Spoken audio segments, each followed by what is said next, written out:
Il-poplu għandu bżonn stabilità. Il-poplu għandu bżonn is-serjetà.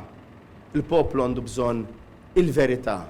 Il-poplu għandu bżonn viżjoni u għandu bżonn partit fil-gvern li huwa ikkonċentrat, iffukat u determinat biex dik il-viżjoni tal-Partit Nazzjonalista inkunu nistgħu inwettquha flimkien għall-ġid tiegħek, għall-ġid ta' wliedek, għall-ġid ta' pajjiżek.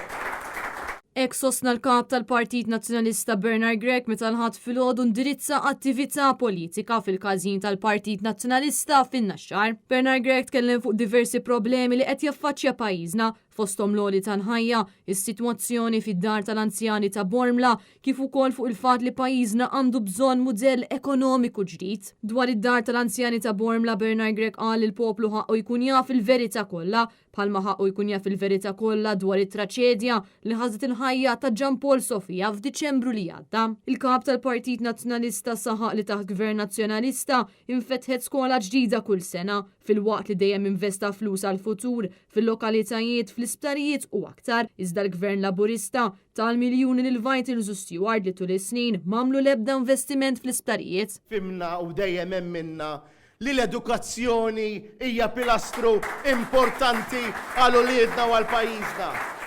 It-tieni għaliex konna bil-għaqal.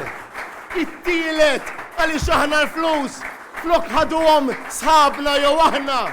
Il-flus investejnijom għal uliedna, investejnijom għal pajjiż, investejnijom għal futur, investejnijom fl-edukazzjoni, fl-ekonomija, fl-isptarijiet, fil-lokalitajiet, investejnijom fil-kwalità tal-ħajja.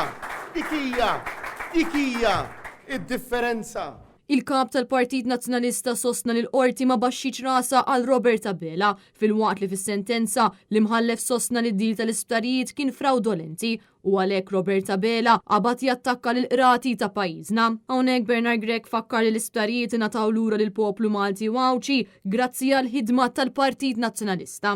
L-qrati f'pajjiżna dejjem kienu l-aħjar u l-aħħar bastjun għad-demokrazija f'pajjiżna u għalhekk nibqgħu nemmnu fil-qrati tagħna, għalhekk nibqgħu nemmnu fil-ġustizzja f'pajjiżna għaliex hija dik l-istituzzjoni li baqgħet ma baxxitx rasa għal Robert Abela.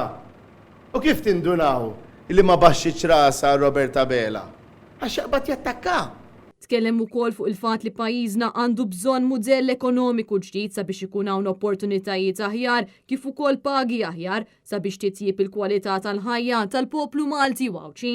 Hawnhekk Bernard Gregg sostna li l-Partit Nazzjonalista se jkompli joffri t-tama għaliex it-triq il-qudiem hija l-Partit Nazzjonalista li dejjem sostna l-prinċipji u li jitfal il-poplu Malti u Awċi fiċ-ċentru tal-politika tiegħu. Aħna l-prinċipji, il-valuri mhux biss inlisnuhom, imma aħna insostuhom.